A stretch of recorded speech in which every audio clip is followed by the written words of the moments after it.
बहुत पुरानी बात है, जब अरावली की पहाड़ियों के बीच बसा हुआ एक छोटा सा गांव था जिसका नाम था रामपुरा। यह गांव बाहर से साधारण लगता था, लेकिन इसके कण कण में राम नाम और हनुमान जी की भक्ति बसी हुई थी। इसी गांव में जन्म हुआ एक ऐसे बालक का जिसका नाम था माधव। माधव बचपन से ही अन्य बच्चों से अलग था।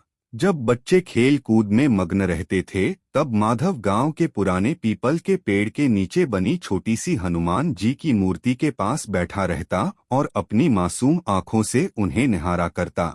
उसे तब मंत्र नहीं आते थे, श्लोक नहीं आते थे, लेकिन उसके मन में एक अजीब सी खिंचाव थी, जैसे कोई उसे बुला रहा हो। उसकी माँ कहा करती थी कि यह बच्चा रोता नहीं है, अगर इसे हनुमान जी के सामने बिठा दो तो चुपचाप बैठ जाता है।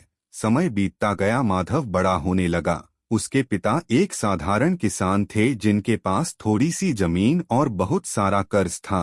खेती कभी अच्छी होती, कभी सूखा पड़ जाता। घर में अक्सर चिंता का माहौल रहता, लेकिन माधव के चेहरे पर कभी शिकन नहीं दिखती। वह हर सुबह सूरज निकलने से पहले उठता, गांव के कुएं से पानी भरता, नहाकर उसी पीपल के पेड़ के नीचे जाता और हनुमान जी के सामने बैठकर बस एक ही बात कहता है, बजरंगबली बस मेरे माँ बाप को दुख मत देना। वह बोलना भी ठीक से नहीं जानता था, लेकिन उसकी भावना इतनी गहरी थी कि लगता था जैसे शब्द खुद रास्ता बना लेते हों। गांव के लोग उसे भोला कहते थे, कुछ लोग हंसते भी थे कि इससे क्या होगा, हनुमान जी की पूजा करने से पेट नहीं भरता। लेकिन माधव किसी की बातों से विचलित नहीं होता। जैसे जैसे उम्र बढ़ी, वैसे वैसे जिम्मेदारियां भी बढ़ी। पिता बीमार रहने लगे, कर्ज बढ़ता गया। एक दिन साहूकार ने आकर जमीन जब्त करने की धमकी दी। उस रात घर में अंधेरा था, माँ चुपचाप रो रही थी, पिता बिस्तर पर पड़े आह भर रहे थे। माधव बाहर निकला, आकाश की ओर देखा और बिना कुछ सोचे हनुमान जी की मूर्ति के सामने बैठ गया। उस रात उसने पहली बार जोर से रोते हुए कहा, हे बजरंगबली, अगर कुछ भी शक्ति है तो मेरे घर की लाज बचा लो। मैं कुछ नहीं चाहता, ना पैसा ना मान, बस मेरे माँ बाप का सहारा मत छीनो। वह रात बहुत लंबी थी, हवा तेज चल रही थी, पीपल के पत्ते जोर जोर से हिल रहे थे और ऐसा लगा जैसे कोई सुन रहा हो। अगले दिन गांव में अजीब सी घटना घटी। वही साहूकार जो जमीन लेन आया था, अचानक बीमार पड़ गया। उसके घर में अफरा तफरी मच गई। कुछ ही दिनों में उसने खुद आकर माधव के पिता से कहा कि जमीन का कर्ज बाद में देखेंगे, पहले तुम लोग संभलो। गांव में चर्चा होने लगी, कुछ लोग संयोग कहते, कुछ लोग हनुमान जी की कृपा। माधव चुप रहा, उसके मन में अहंकार नहीं आया। उसने बस और ज्यादा सेवा शुरू कर दी, पिता की सेवा, माँ की मदद और हर रात हनुमान जी के सामने दीपक जलाना। समय बदला, माधव जवान हुआ, उसकी मेहनत से खेती सुधरने लगी, लेकिन जीवन परीक्षा लेता रहा। एक साल भयंकर सूखा पड़ा, गांव के कुएं सूख गए, लोग पलायन करने लगे।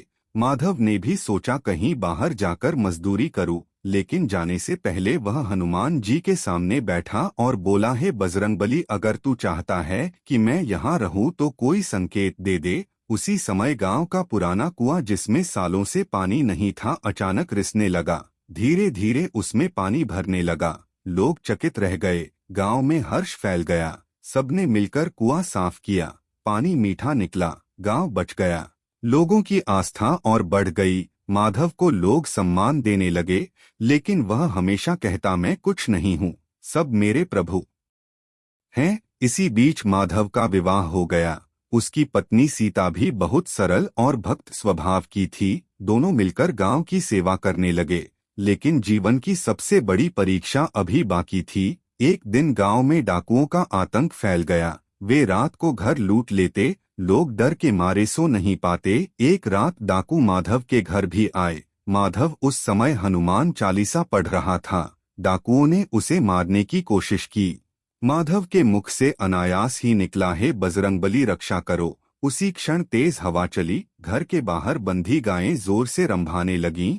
डाकुओं को ऐसा भ्रम हुआ जैसे कोई विशाल आकृति उनकी ओर बढ़ रही हो। वे डर के मारे भाग खड़े हुए। अगली सुबह पूरे गांव में यह बात फैल गई। लोग माधव को नहीं बल्कि हनुमान जी को प्रणाम करने लगे। समय बीतता गया, माधव वृद्ध होने लगा। उसके बाल सफेद हो गए, लेकिन उसकी भक्ति में कोई कमी नहीं आई। एक दिन उसने अपनी पत्नी से कहा, लगता है मेरा समय पूरा होने वाला है। सीता घबरा गई, लेकिन माधव मुस्कुराया और बोला, मत डर, जिसने जन्म दिया वही ले जाएगा। उस रात माधव पीपल के पेड़ के नीचे बैठा रहा, पूरी रात राम नाम जपता रहा। सुबह गांव वालों ने देखा कि माधव शांत अवस्था में हनुमान जी की मूर्ति के सामने बैठा है। उसके चेहरे पर अद्भुत शांति थी, जैसे किसी ने उसे अपने पास बुला लिया हो। गांव में शोक भी था और गर्व भी। आज भी रामपुरा गांव में लोग कहते हैं कि सच्ची भक्ति में कोई दिखावा नहीं होता,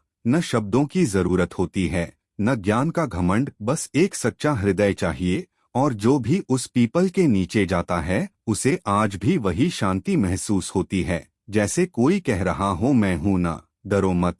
क्योंकि जहां सच्चा भक्त होता है, वहां हनुमान जी स्वयं उपस्थित होते हैं।